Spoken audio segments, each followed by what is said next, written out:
Have you ever noticed how some churches or even just like communities in general, they kind of just seem to grow and thrive? While others, they kind of just plateau or even shrink.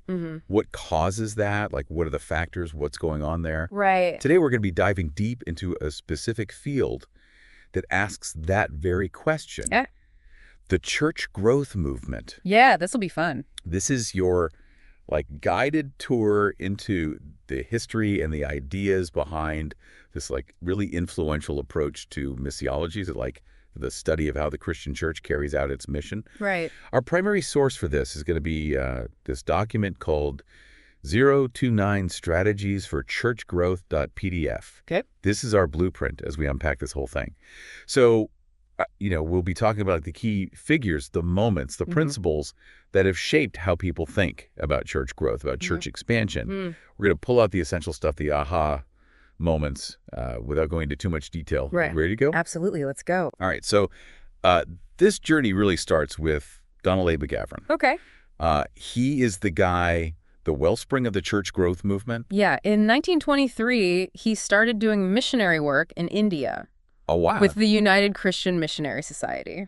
Okay. So he didn't go there with a church growth plan already, did he? No, not at all. He went there just to do the work. Yeah. At first, for about the first 18 years, he was doing mostly administrative stuff. Oh. But, he started getting really passionate about actually getting out there, planting churches, reaching people for Christ. And he also started wondering, why do some missions do so well, Yeah. And others just don't, even though they seem to be in, the same situations? It's a good question. That's the question that, stuck with him. It's a very important question. Yeah. And he didn't just wonder about it. He actually did research, didn't he? Oh, yeah, he did. What did he find?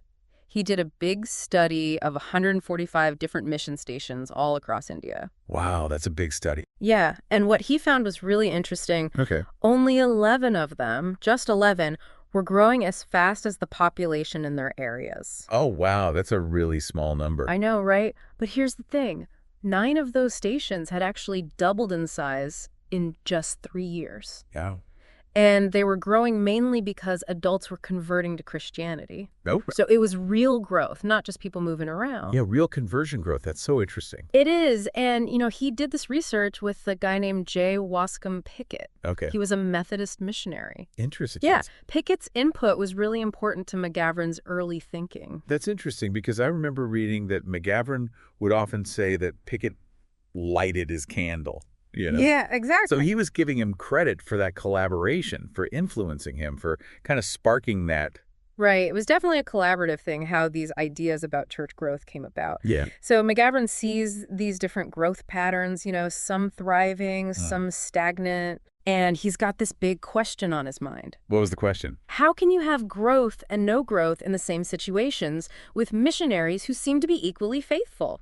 That is the question, isn't it? Right, why are some churches booming and others just aren't? Yeah. He wasn't just observing this, he wanted to know the reasons behind it. Yeah.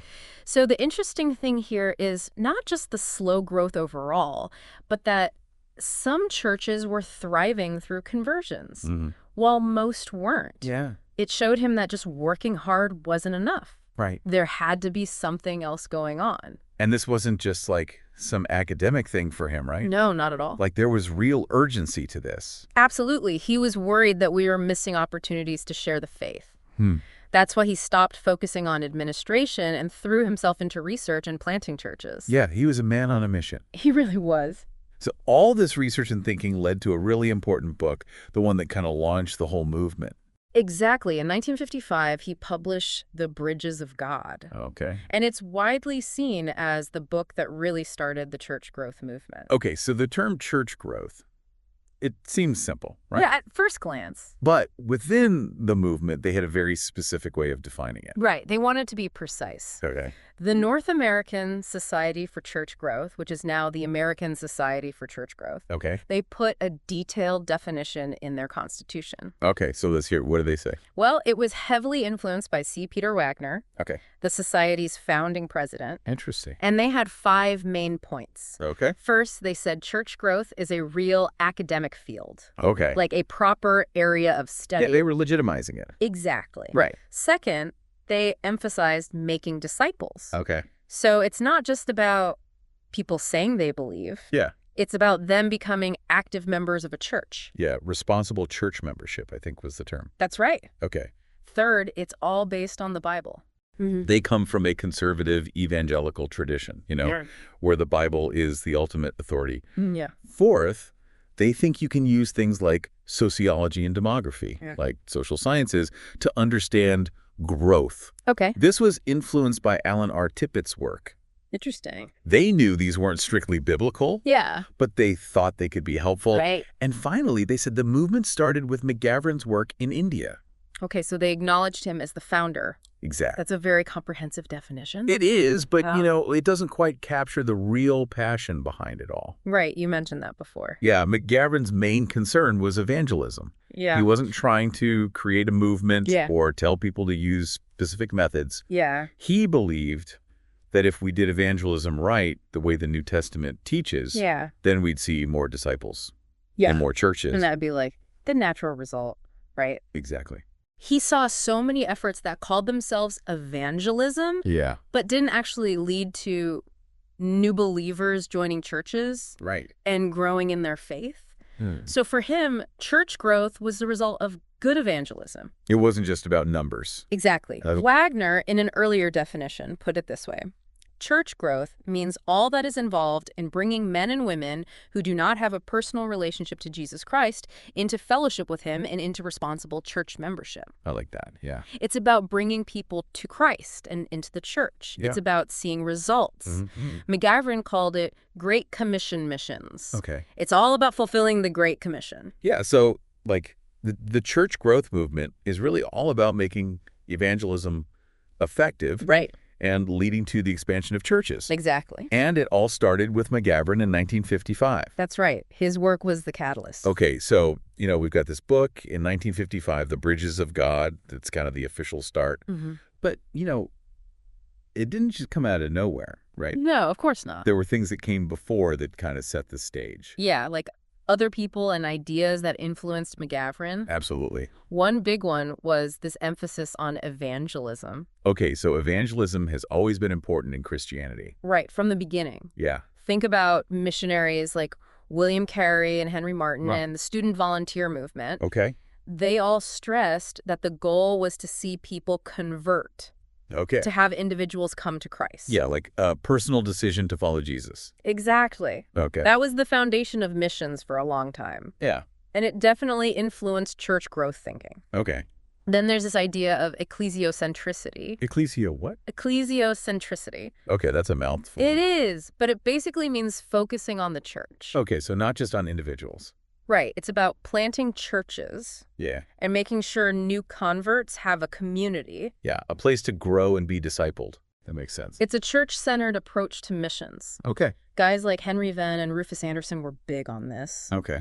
They said it's not enough to just convert people. Yeah. You have to build strong churches that can support and disciple new believers. So it's about sustainability. Right. These churches need to be able to stand on their own and continue the work of evangelism. Right. It's a long-term vision. That's so important. It is, and this idea is at the heart of the church growth movement. Okay. And there was this guy named Roland Allen. Okay.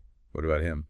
He was a missiologist. Okay. And he wanted to go back to the methods of the New Testament. Okay. Like, how did the early church grow? Interesting. He was critical of a lot of the church's tradition and structures. He thought they were getting in the way of growth. Oh, wow. He wrote a book in 1927 called The Spontaneous Expansion of the Church and the Causes Which Hinder It. What a title. Right. Okay, so he's basically saying that we're doing things that are stopping the church from growing naturally. That's right. Wow, that's bold. He was a bold guy. Yeah. And a lot of his ideas were really similar to what would later become church growth thinking. Okay. He was talking about being pragmatic and really focusing on what works. Yeah. And he was worried about institutions taking resources away from actual evangelism. Okay. He wanted to see the church expand in a natural, organic way. It's fascinating how he kind of anticipated a lot of these ideas. Right. He was ahead of his time. Yeah, he was kind of a pioneer. He really was. And then, of course, there's J. Watson Pickett. Right. He was a big influence on McGavran. Yeah. We mentioned him earlier. Yeah, his research really got McGavran thinking. Oh, yeah. Pickett had done this study on church growth in mid-India, Okay. where McGavran was working. Right. And he found that growth was really slow. Okay, so that's the same problem McGavran was wrestling with. Exactly. Okay. Pickett published his findings in 1933 in a book called Christian Mass Movements in India. Okay. And McGavran was like, wow, this is it. Yeah. He became a huge fan of Pickett's work. He was like, this guy gets it. Right. He really respected Pickett's insights. Yeah. Pickett didn't just identify the problem. Right. He also offered some solutions. Yeah. 3 things in particular that really influenced McGavran. Okay. First was his pragmatism. Okay, so like being practical. Exactly. Yeah. He said, if it's not against the Bible and it helps the church grow, then do it. That's a good rule of thumb. Right. Yeah. Second, he introduced McGavran to the idea of mass movements. Okay, tell me more about those. Well, McGavran would later call them people movements. Okay. It's basically when a lot of people in a community become Christians together. Wow, so it's not just individuals here and there. Right. It's a group phenomenon. Okay. McGavran described it as a wave of decisions for Christ sweeps through the group mind. Oh, wow, that's powerful imagery. It is, isn't it? He said it's more than just adding up individual decisions. Right. It's like a chain reaction. Mm-hmm. When the conditions are right, entire groups can decide for Christ together. So, like, the social dynamics play a huge role. Absolutely. Wow. It's about reaching people within their social and cultural context. Yeah, not just treating everyone as isolated individuals. Exactly. Okay, so that's people movements. Right. What was the third thing Pickett influenced? The principle of receptivity. Okay, remind me what that is. It's the idea that some people are more open to the gospel at certain times. Okay, so, like, they're more likely to respond positively. Exactly. Okay. It could be because of a personal crisis or social upheaval, or maybe the Holy Spirit is working in their hearts. Yeah, so many things can influence a person's openness. Right. Okay. And the principle of receptivity says we should focus our efforts on those who are receptive. Okay, so, like, be strategic about it. Exactly. Yeah. Don't completely ignore the resistant people, but put most of your resources where they'll have the biggest impact. That makes sense. Wagner said, although God can and does intervene and indicate otherwise, it only makes good sense to direct the bulk of the available resources to the areas where the greatest numbers are likely to become disciples of Christ. Yeah, it's about being wise with your time and resources. Right. Okay, and is there biblical support for this idea? Oh, yeah, definitely. Okay. Jesus talks about the harvest being plentiful. Yeah, in Matthew 9.3738, I think. That's right. Yeah. And he tells his disciples to test the receptivity of the towns they visit. And if they're not welcomed, to shake the dust off their feet. Yeah, like a sign of protest. Exactly. That's interesting. It is, isn't it? Yeah. This principle has had a huge impact on church planting. Okay. Churches are being planted in places where people are more open to the gospel. Yeah. And it's even influenced worship styles. Really? Yeah, some churches have changed their music and their style Okay. to try to reach specific groups of people. Wow, so like to be more appealing to a certain demographic? Exactly. That's fascinating. It is. So both Allen and Pickett were huge influences on McGavran. They really were. But it was really his own experience. Mm-hmm. And his concern for evangelism Right. that drove him to really develop these ideas. Yeah, he saw that we weren't being effective, Yeah. and he wanted to change that. Yeah, so he goes on this retreat, right? Mhm. This jungle retreat. It sounds almost legendary. I know, right? But it's true. Uh, In 1953, he takes a break from his regular work yeah. and goes off to focus on writing. Yeah. He wanted to bring together all his research, his Yeah. observations, his ideas, Yeah. and put it all into one book. And that book was The Bridges of God. Exactly. And it was published in 55. That's right. But it wasn't like universally embraced right away, was it? No, it wasn't. There's some pushback. There was. When McGavran submitted the manuscript to World Dominion Press, Sir Kenneth Grubb, who was in charge there, Okay. he wanted McGavran to make some changes. Really? Yeah, he wasn't happy with some of the new terms McGavran was using, Oh, like what? like people movements, Yeah. perfecting, Yeah. and discipling. Okay. Interesting. He wanted McGavran to use more traditional language, Okay. but McGavran refused. He was like, nope, these are my terms. Pretty much. Right. He insisted on using his own language. Okay, so he was establishing the vocabulary of the movement. Exactly. That's interesting. It is, isn't it? Yeah. And that's how The Bridges of God was published in 1955. And that's the official start of the movement. Right. It sparked a lot of discussion. Yeah, and debate, right? Oh, yeah, for sure. What were the main points of contention? Well, there were 4 main areas that people were talking about. Okay. First, McGavran redefined evangelism. Okay, how so? He said, it's not just about proclaiming the gospel. Mm-hmm. It's about making disciples, Okay. people who are active in a local church. Yeah, so it's not just about getting people to say a prayer. Right. It's about them joining a community. Exactly. And growing in their faith. And that's how you measure if evangelism is working. Okay. You look at church growth. Okay, that makes sense. Second, he stressed being pragmatic. Okay, so like being practical. Right, he wanted to see results, Mm-hmm. not just good intentions. Yeah, you can't just sow seeds and walk away. Right, you have to see if they're growing. Yeah, so like accountability. Exactly. Okay. Third, he talked about people movements. Yeah, we talked about those before. This was one of the most controversial parts of his book. Okay, why?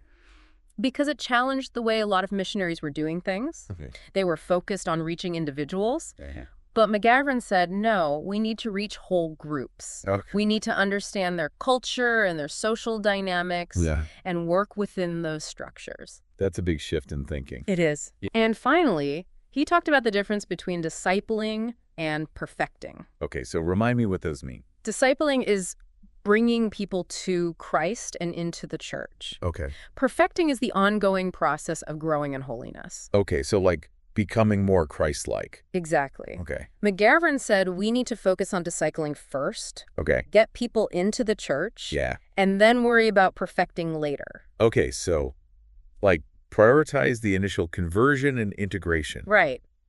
Interesting. Some people didn't like that. Okay. They thought he was downplaying sanctification. Okay, so there were theological disagreements. There were. Okay, so the book definitely caused a stir. It did. And it really got people thinking about church growth. That's for sure. But when did the movement start to become more organized? That happened in 1960 when Northwest Christian College invited McGavran to start his Institute of Church Growth there. Oh, wow. It officially opened in 1961. Okay. And Alan R. Tippett joined him there. Oh, the anthropologist we talked about earlier. That's right. He was a great addition to the team. Yeah. The Institute became a center for training missionaries. Okay. They were teaching them these church growth principles. They were doing research, publishing materials. They were really developing the movement. Wow. So it was becoming more than just one man's ideas. Right. It was becoming a movement. Okay. But it gets even bigger, doesn't it? It does. Isn't that... In 1965, McGavran gets invited to Fuller Theological Seminary. Fuller, wow, that's a big deal. It was a huge step for the movement. Yeah. He and Tippett moved the Institute of Church Growth there. Okay. And McGavran became the founding dean of the School of World Mission. Wow, that's amazing. It was a turning point. Yeah. Fuller became the center of church growth research and teaching. Okay, so it gained academic legitimacy. Exactly. Yeah, it wasn't just some fringe movement anymore. Right. It was being taken seriously. That's so cool. And in 1970, McGavran publishes another important book. Okay, what was it? Understanding Church Growth. Yeah. C. Peter Wagner called it the Magna Carta of the church growth movement. Wow. High praise. It was a more mature expression of his ideas. Okay. He talked about theology, sociology, methodology. Yeah, all the aspects of church growth. Exactly. And he kept revising it over the years. Okay, so he was refining his thinking. Always learning, always growing. Yeah. That's what made him such a great leader. So that's the McGavran era, right? Pretty much, from 55 to 70. Okay, so what happens after that? Well, he doesn't completely disappear. Okay. He keeps teaching at Fuller until he's 83. Wow. Dedicated. He keeps writing, researching, traveling. Wow, he never stopped. He died in 1990, but he was active until the end. Wow, that's amazing. It is. Yeah. But he did start to shift his focus to the two-thirds world. Okay, so like the developing world? Exactly. Okay. He was concerned about missions there. Yeah. So he wasn't as involved in the American church growth movement anymore. Okay, so that creates a bit of a vacuum, doesn't it? It does. Okay. And that's where we get into what our source calls the identity crisis era. The 70s. The 70s, yeah. Okay, what makes this an identity crisis? Well, the movement is still growing. More people are interested in it. Yeah. But it's also facing more criticism from different theological perspectives. Okay, so people are starting to push back. Yeah, they're saying church growth is too focused on numbers. Okay. They're worried about its theology. Mm-hmm. They're saying it's neglecting social justice. Okay, so there's a lot of tension. There is. Okay. And without McGavran's strong leadership, the movement is kind of struggling to find its voice. Yeah, it's like a ship without a captain. Kind of, yeah. Okay. There are all these different interpretations of church growth. Yeah. And no one's really in charge. Yeah. And, McGavran was a very strong personality. He was. He was very direct, very assertive, and sometimes even confrontational. Yeah, he wasn't afraid of a fight. No, he wasn't. Okay. And that was effective in the early days Yeah. when he was establishing the movement. Yeah. But now it's creating some problems. Yeah, it's making it hard to build bridges with other groups. Right. The movement needs someone who can bring people together. Yeah, someone who can unite the different perspectives. Exactly. Yeah. Okay. And you mentioned our Cal guy earlier. Yeah. What about him? He was a professor at Southwestern Baptist Theological Seminary, Okay. and he was really influential in spreading church growth ideas among Southern Baptists. Okay. He taught a lot of people. He had a lot of connections, and he co-authored a book with McGavran and others. Okay, what was it called? Church Growth and Christian Mission. He was like Mr. Church Growth to a lot of Southern Baptists. Wow, so he was a key figure. He really was. Yeah. And his students went all over the world taking these ideas with them. Okay, so the movement's still spreading. It is, Yeah, but yeah. the criticisms are still there. Yeah, what were the main concerns?